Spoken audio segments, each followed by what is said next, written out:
years ago, the brave armies of Greece and Troy were locked in a long, bitter war. The Trojans had captured a beautiful Greek princess named Helen and held her within their fortress city of Troy.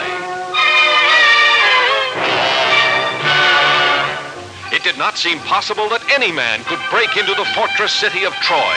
For days, weeks, months, the Greek soldiers from their camp on a beach near the city assaulted the walls of Troy, but they were always beaten back. Then Ulysses, a great leader of the Greeks, said to his men, "I have a plan. It is dangerous, but if it works, the Trojans themselves will take us through the gates of their city." At the order of Ulysses, the Greek soldiers set to work cutting down huge trees, making the wood into planks. From the towers of Troy, the Trojan soldiers watched a big building grow taller and taller day by day until it was 6 stories high. And when the Greeks pulled away all the work ladders and scaffolds, there stood a huge wooden horse, 80 feet tall.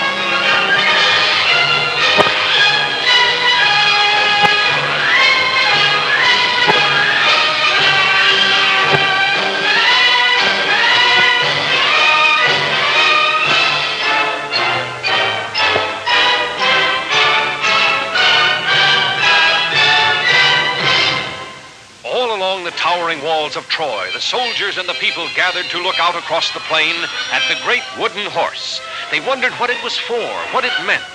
The Trojans did not know that Ulysses and 5 Greek soldiers lay hidden in a dark, secret passage inside the wooden horse.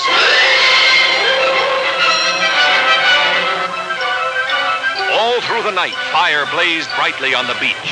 The Greeks were burning their tents just as if they were giving up their camp and sailing back home. When morning came, not a Greek ship or soldier remained, but where they had camped stood the great Trojan horse.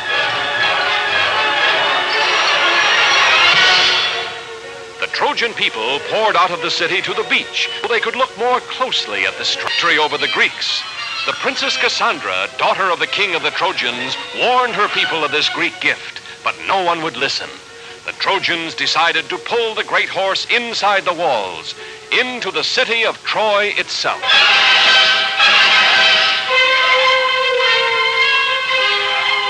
The Trojans tied thick ropes around the legs of the huge wooden horse.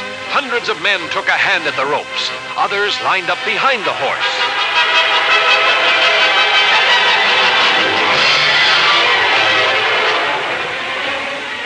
Whooping and hollering, laughing at the Greeks who had never been able to scale the towering walls of Troy, the Trojans tugged and pushed and pulled the huge wooden horse slowly from the beach, over the plains, and through the gates of Troy.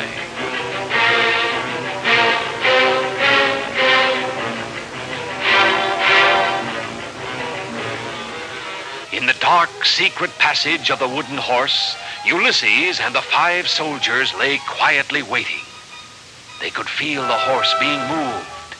What the Trojans had decided to do, neither Ulysses nor his soldiers knew.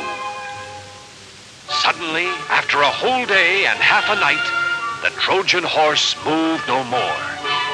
An hour passed. Still the horse did not move. Ulysses gave a signal.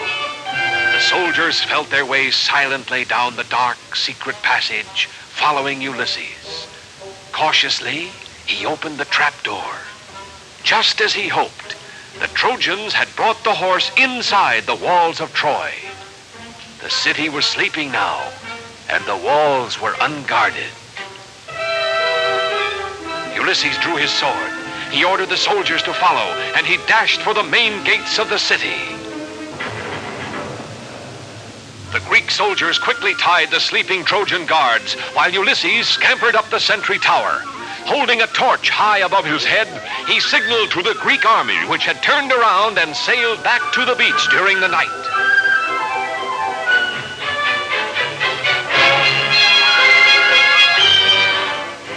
And even as Ulysses and his men opened the gates of Troy, the Greek army was marching across the plain. Caught completely by surprise, the Trojans were easily defeated by the Greek soldiers, who found their beautiful princess and took her back safely to Greece. And brave Ulysses was named the greatest of the Greek heroes.